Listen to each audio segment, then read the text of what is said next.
Halo teman film dimanapun kalian berada, bertemu kembali di channel Teman Film. Kali ini Mimin akan mengulas alur cerita film India yang berjudul Euphoria. Film yang dirilis pada tahun 2026 ini mengisahkan tentang kinerja kepolisian yang patut diacungi jempol yang menangkap 5 pemuda yang memperkaos seorang gadis. Bukan hanya itu, kepolisian memberikan hukuman yang membuat penonton puas. Bagaimanakah kisah selengkapnya? Yuk gak berlama-lama lagi, kita kupas tuntas film ini.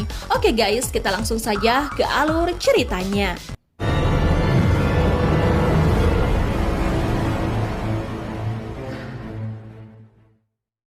Kisah menyoroti sebuah sekolah swasta ternama dan populer yang dinamai Vikas Public School. Banyak anak berprestasi yang bersekolah di sana, termasuk anak pemilik sekolah tersebut bernama Vikas. Walaupun anak berprestasi, namun kelakuan Vikas sangat berlebihan. Ya mungkin karena dia anak orang kaya, yang apa saja maunya selalu dituruti orang tuanya. Vikas berteman baik dengan anak-anak pejabat yang juga sekolah di sana, dan kelakuannya pun sama seperti Vikas. Vikas dan teman-temannya sering melakukan balap motor, sering menggunakan narkoboy, dan setiap malam sering pergi ke diskotik. Di sisi lain, kita diperlihatkan pada seorang gadis cantik mirip Mimin yang usianya sekitar 17 tahunan. Dia bernama Citra. Citra anak dari keluarga sederhana tapi berkecukupan. Keluarga Citra sangat harmonis dan jauh dari kata broken home.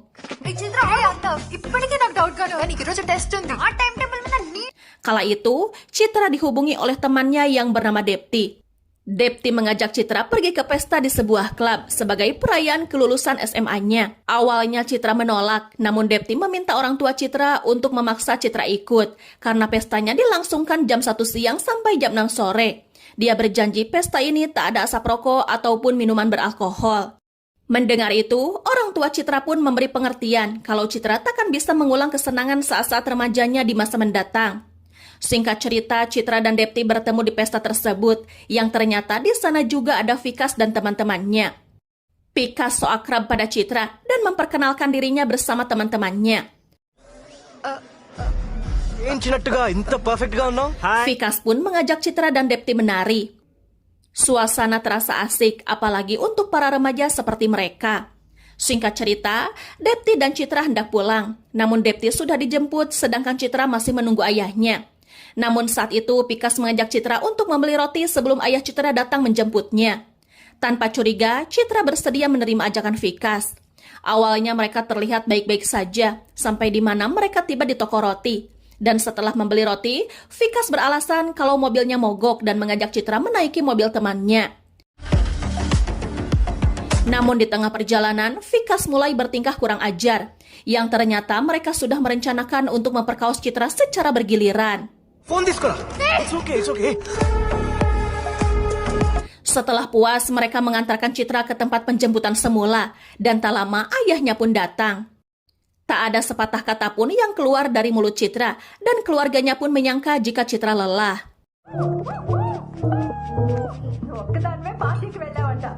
Pemerkosaan itu membuat Citra trauma. Dia mengguyur tubuhnya yang sudah ternodai, bukan hanya oleh satu orang, namun oleh 5 orang sekaligus.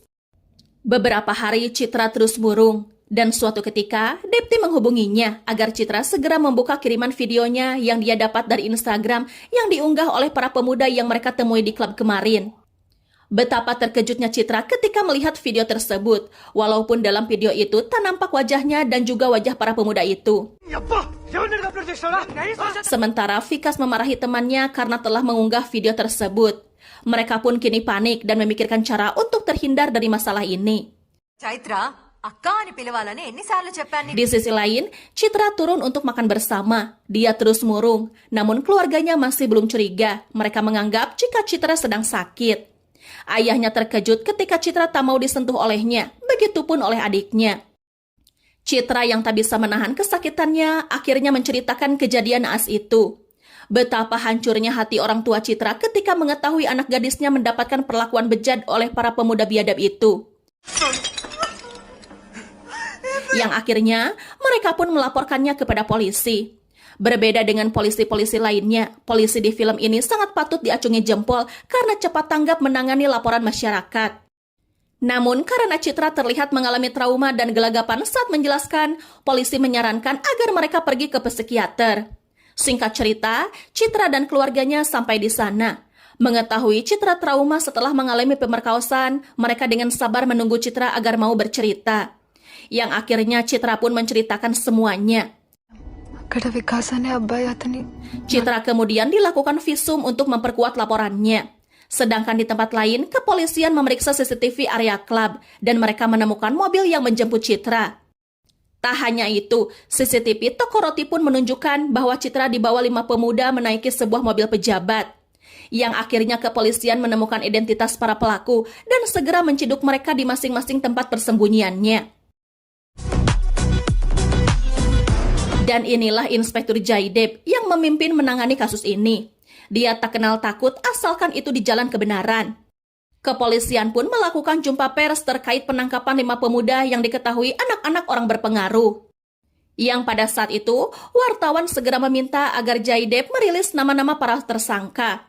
Sebelum melanjutkan pernyataannya, Jaidep meminta para wartawan untuk mengenang kecelakaan 6 tahun yang lalu yang melibatkan anak di bawah umur. Yang mana saat itu sekelompok remaja menggunakan narkoboy dan mengakibatkan kecelakaan yang menewaskan satu keluarga.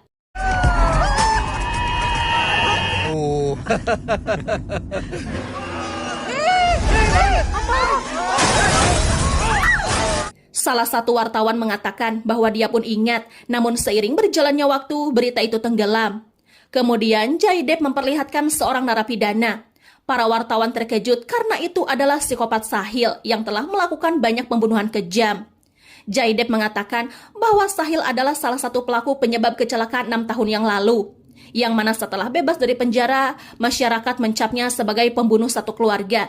Dan itu membuat Sahil tak terima, yang kemudian melakukan lagi serangkaian pembunuhan yang kejam.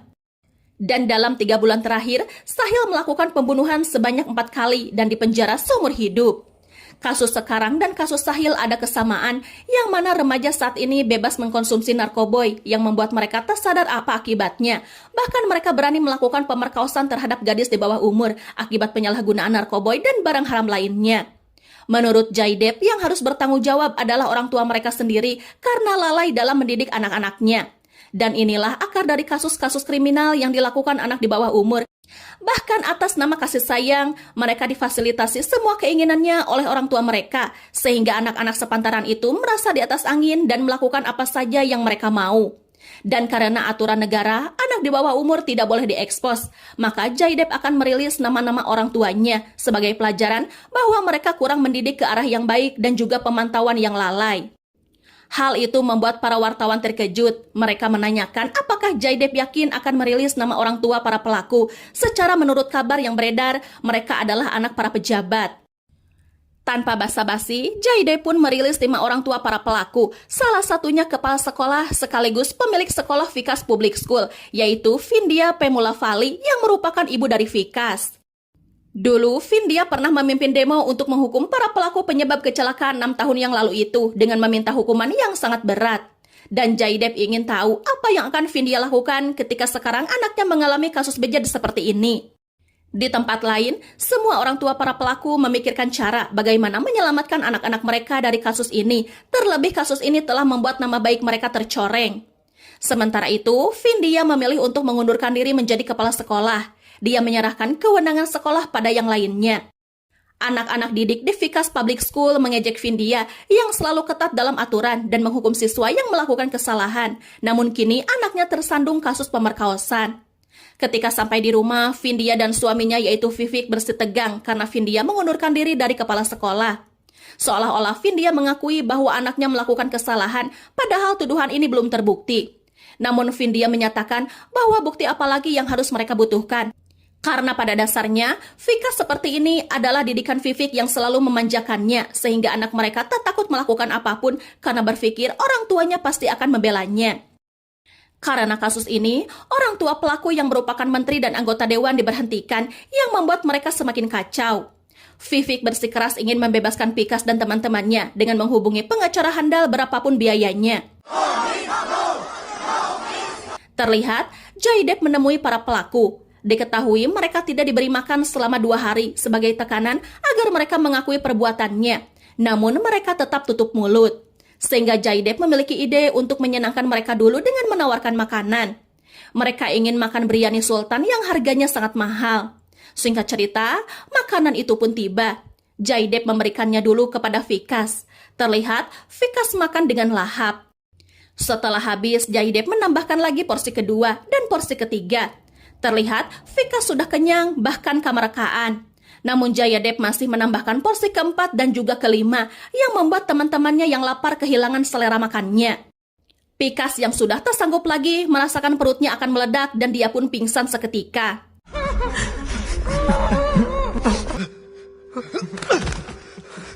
Tak hanya Vikas, Jaidep pun memberikan masing-masing 5 porsi makanan pada yang lainnya agar mereka merasakan sesuatu yang dipaksakan itu tidak baik dan menyakitkan. Setelah itu, Jaidep didatangi oleh semua orang tua pelaku. Bahkan mereka mengancam akan menghubungi wakil CM agar Jaidep diberhentikan. Namun ketika dihubungi, wakil CM malah mendukung aksi Jaidep dan meminta untuk menanganinya dengan baik. Bahkan CM berpesan untuk menindak siapa saja yang menghalangi jalannya kasus ini. Akhirnya para pelaku pun mengakui kesalahannya dan tanpa banyak cincong, Jaidep meminta mereka untuk melakukan reka adegan. Sehingga dapat disimpulkan kalau yang pertama merenggut kegadisan korban adalah Vikas.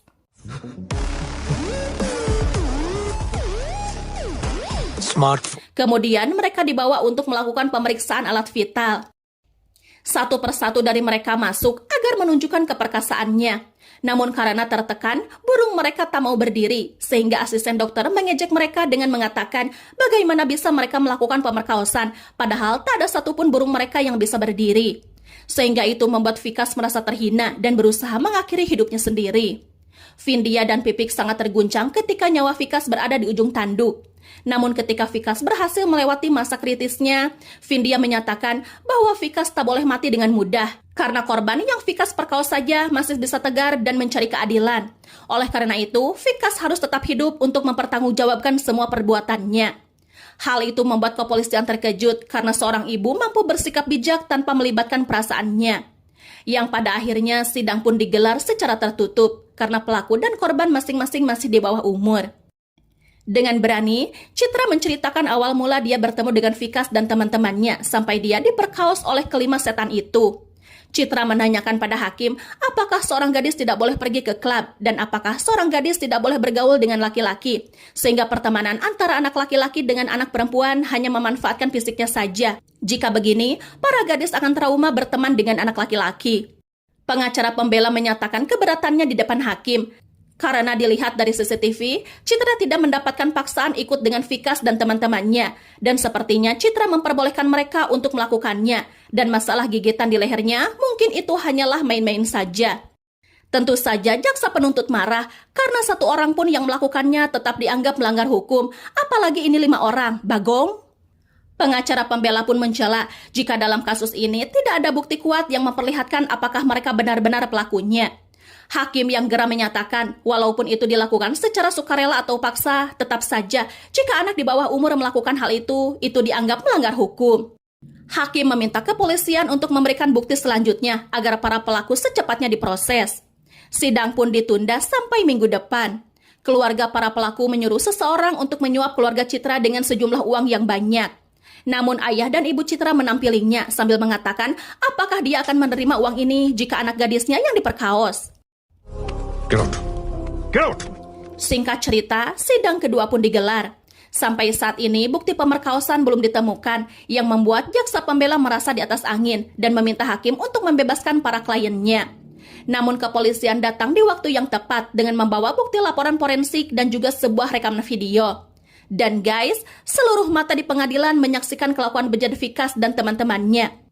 Di sana terlihat bahwa Citra tidak melakukannya dengan sukarela, namun dipaksa alias diperkaos dengan bergiliran, tanpa ada rasa kasihan dari setan-setan itu. Betapa hancurnya hati kedua orang tua Citra ketika melihat anjing-anjing itu merenggut kehormatan Citra secara paksa. Yang akhirnya, para Bagong itu dikenakan 6 pasal berlapis dan mereka dijatuhi hukuman seumur hidup. Semua orang yang mendengarnya merasa lega, namun tidak dengan orang tua para pelaku. Hakim pun mengapresiasi keberhasilan Inspektur Jaidep yang dengan cekatan menemukan bukti kebejatan Vikas dan kawan-kawannya. Namun karena mengungkap identitas orang tua pelaku di hadapan publik itu dianggap melanggar hukum juga, maka hakim memerintahkan Departemen Kepolisian untuk menskornya. Karena kebenaran tersebut, Vikas Public School menjadi sasaran amukan massa dan Vindhya tak bisa berbuat apa-apa selain menangisi nasib anaknya yang harus dipenjara seumur hidup. Dia berpikir seharusnya dialah yang dihukum karena lalai mendidik anaknya dan menyebabkan kasus seperti ini. Di tempat lain, sipir penjara yang juga geram atas kelakuan mereka memerintahkan petugas untuk memisahkan mereka di masing-masing sel. Setiap hari, Vikas harus mendapatkan bulian dari para preman penjara, yang ternyata itu adalah Sahil psikopat, sampai-sampai Vikas dipipisin dan semua napi malah mentertawakannya. Tak hanya itu, Vikas dirempuk para napi karena Sahil dan rekannya yaitu Amar ingin melihat ketidakberdayaan Vikas diembrut oleh para napi. Namun Vikas berhasil berontak dan tanpa takut melawan mereka semua termasuk Sahil.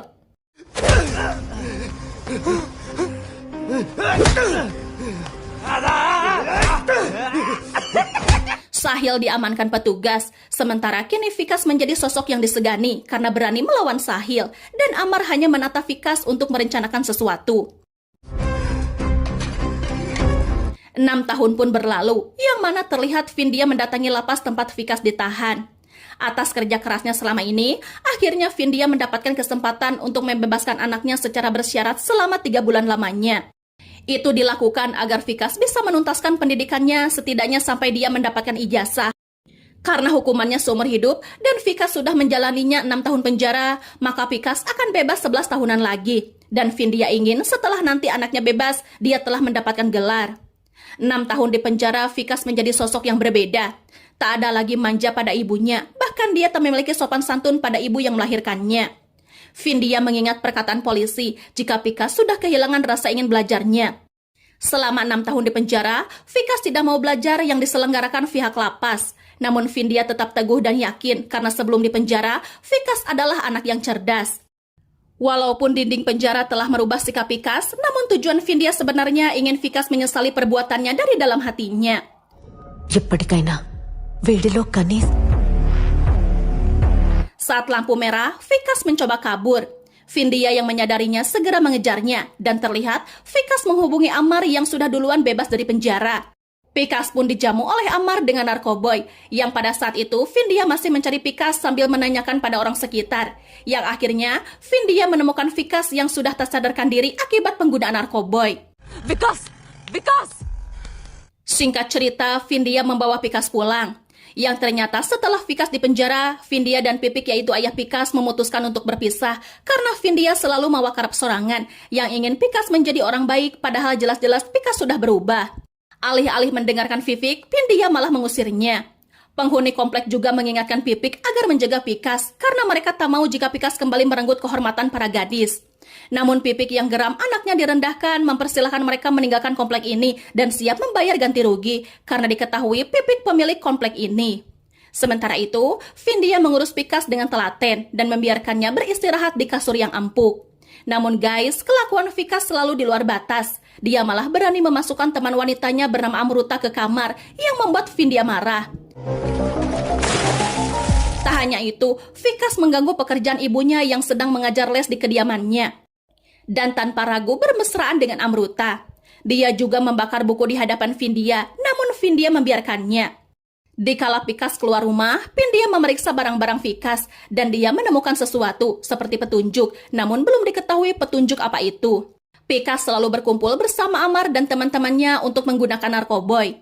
Suatu ketika, Amar mengajak Vikas ke sebuah tempat yang mana itu adalah markas gembong narkoboy. Dan guys, tak disangka, Jaydev ada di sana untuk bernegosiasi dengan bos narkoboy bernama Bobby.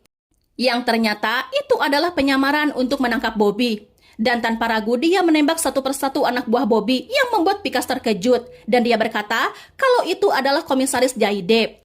Anggota Jaydev masuk sambil mengatakan jika kini Jaydev bukan komisaris, dia adalah pimpinan Biro Anti Narkoboy. Amar dan Bobby pun ditahan, sementara Vikas dan teman-temannya yang lain hanya dilakukan rehabilitasi dan konseling. Jayadev berterima kasih pada Vindhya yang sudah memberitahukan petunjuk yang dia temukan sampai mereka bisa masuk ke jaringan narkoboy.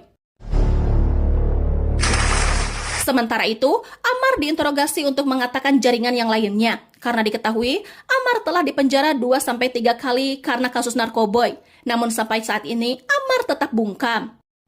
Jaydev meyakini jika Amar dan Vikas ada yang mengendalikannya. Di sisi lain, Vikas yang semakin muak dengan kondisinya mengajak teman-temannya untuk berpesta di rumah. Hal itu dilihat oleh Vindya dan tanpa ragu dia mengusir mereka menggunakan pistol. Vikas dan Vindya rebutan pistol, yang akhirnya pistol itu terjatuh keluar rumah.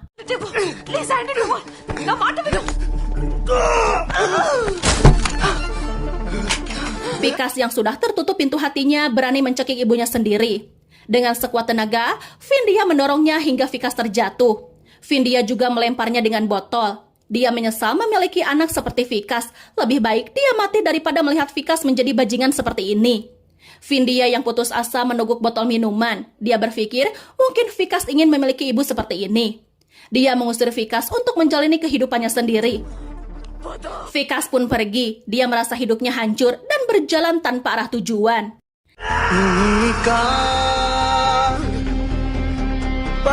Keesokan paginya, Vikas pun kembali ke rumah dan dia mendapati pistol itu dan melihat ibunya masih mabuk. Malah ibunya terus-menerus meneguk minuman keras. Hal itu membuat Vikas merasa bersalah dan dia pun pergi menggunakan motornya. Sementara itu, Jaidep mendapatkan laporan jika benar dugaannya kalau Amar dan Vikas ada yang mengendalikan. Cerita pun kembali saat Vikas berkelahi dengan Sahil psikopat.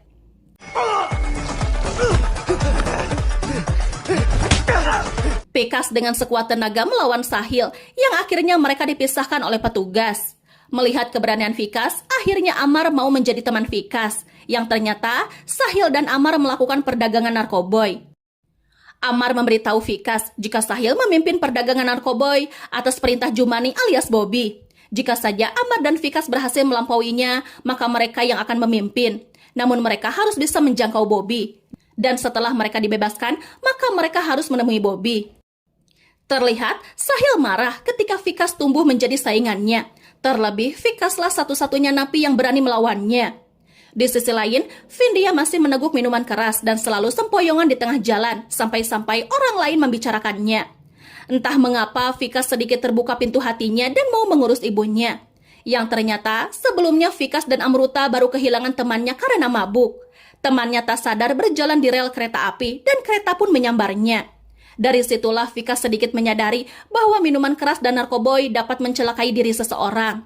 Begitupun Amar yang menangis sejadi-jadinya karena diberitahu jika saudaranya telah meninggal akibat tersambar kereta api. Dan itu pun yang kini terjadi pada ibu Vikas yang hilang kesadaran akibat terus meneguk minuman keras. Akhirnya Vikas ingin menyudahi semua ini dan dia bersedia belajar di tempat les ibunya karena minggu depan dia harus segera mengikuti ujian. Sementara Amar kini mau buka suara. Sebenarnya, Amar dan Vikas mau mengambil alih bisnis narkoboy Sahil dengan bergabung bersama Bobby. Bagi seseorang yang mendapatkan hukuman seumur hidup, tak ada pilihan lain selain bisnis pengedar. Karena jika suatu saat mereka bebas, pasti tak memiliki masa depan. Mendengar itu, Jaidep langsung menemui Sahil. Dia meminta Sahil memberitahukan di mana Sahil menyimpan narkoboy yang dia bawa dari Goa. Dia tahu dari Vikas dan Amar jika Sahil pelaku utama pengedar narkoboy di kota ini. Namun Sahil malah ngamuk. Dia siap memberikan keterangan keberadaan narkoboynya asal Jaidep membawakan Vikas kepadanya karena dia sangat ingin membunuhnya.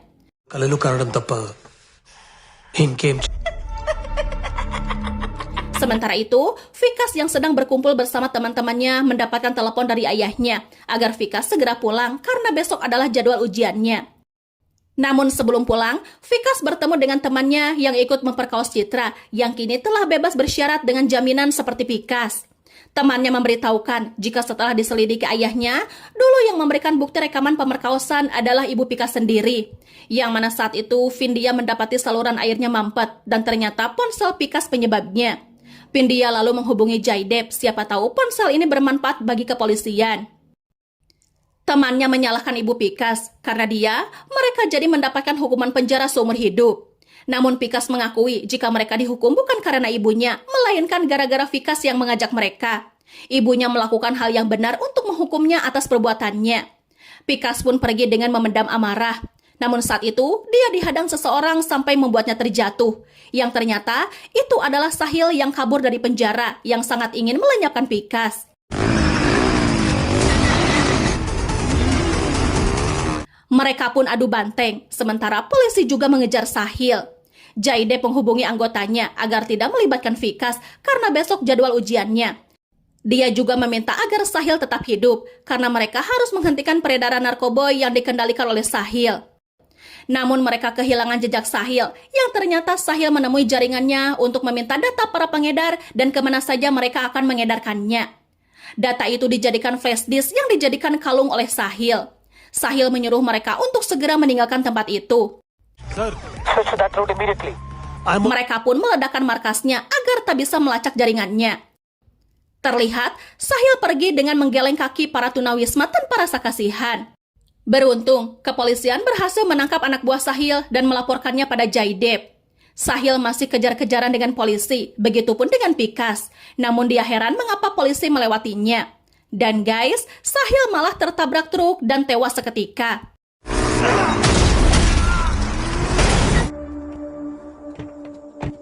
Dari kejauhan, Vikas memperhatikannya. Jaidep menemukan flashdisk di leher Sahil. Pengejaran mereka tak sia-sia, walaupun Sahil tewas, namun mereka menemukan jaringannya. Sementara itu, Vindia, Amruta, dan Vivek sibuk mencari Vikas. Dan terlihat, Vikas masih berkendara sambil membayangkan perkataan temannya tadi, yang mana ibunya lah penyebab kehancuran mereka. Keesokan harinya, Vindia, Amruta, dan Vivek menunggu Vikas di tempat ujian berharap Vikas datang. Namun Vikas tak kunjung datang. Hal itu membuat Vindia kecewa karena kerja kerasnya selama ini sia-sia. Keesokan harinya, Vikas pun sudah berada di rumahnya. Dia dijemput kepolisian karena pembebasan bersyaratnya telah usai. Harapan Vindia hancur karena kesempatan ini tak akan datang lagi. Namun guys, Jaidep tiba dan menghentikan mobil polisi. Dia memberikan surat bahwa pembebasan bersyarat Vikas diperpanjang selama 2 minggu. Dia memberikan pengertian pada Vikas untuk tidak mengecewakan ibunya dan harus mengikuti ujian. Namun ujian ini harus dilakukan ke Delhi, dan karena Vikas seorang narapidana, maka Vikas harus mendapatkan izin hakim untuk bepergian keluar kota. Vikas malah marah-marah karena mereka terus memaksa, padahal kehidupannya kini telah hancur, dan dia tak mungkin menjadi orang benar. Dia lebih baik mati daripada harus menanggung rasa bersalah seumur hidupnya. Jaidep kembali memberikan pengertian. Memang benar, Vikas akan menjadi cemoohan orang seumur hidupnya. Namun bukan hanya Vikas yang menanggung derita ini. Setiap hari, orang tua Vikas juga menanggungnya. Maka dari itu, berbuat baiklah agar derita mereka terobati. Jika Vikas memiliki niat untuk berubah, maka perlahan luka batin orang tuanya akan pudar. Dan yakin anaknya bisa kembali menjadi orang baik. Keesokan harinya, Vikas diantar Vindia menemui hakim untuk meminta surat izin agar bisa pergi ke Delhi. Dan guys, tadi sangka hakimnya adalah Citra yang kini telah menikah dengan orang baik yang mau menerimanya. Vikas pun memendam rasa bersalahnya dan ingin sekali menangis. Namun dengan tegarnya, Citra menghadapi Vikas. Dia memberikan pertanyaan pelajaran sebagai syarat apakah Vikas layak atau tidak mengikuti ujian ke Delhi. Vikas pun menjawabnya dengan benar. Walaupun dulu Vikas melakukan hal bejat kepadanya, namun dia tak mau mempersulit Vikas. Dia tidak dendam karena Vikas telah mendapatkan hukuman yang setimpal. Yang kemudian dia pun menandatangani surat izin Vikas untuk ke Delhi. Vikas melipat tangannya dengan penuh penyesalan sebagai bentuk permintaan maaf dan juga terima kasihnya. Setelah itu dia menemui ibunya. Vindia senang karena Vikas mendapatkan izin, tanpa tahu hakim yang memberikan kesempatan itu adalah korban anaknya sendiri. Vikas menangis sejadi-jadinya. Dia pun bersujud pada ibunya. Dia meminta maaf karena selama ini telah menghukum batinnya dengan perbuatannya. Dugaannya selama ini salah karena selain orang yang mencemoohnya, ternyata masih ada orang baik yang percaya jika dia akan berubah menuju kebaikan. Dia berjanji akan menjadi orang baik dan menuruti semua keinginan ibunya. Citra pun menyaksikannya dari kejauhan dan dia pergi tanpa rasa kebencian. Dan film pun berakhir. Oke teman film, itulah kisah dari film Euphoria. Jangan lupa like, komen, dan subscribe bagi yang belum ya. Bye-bye.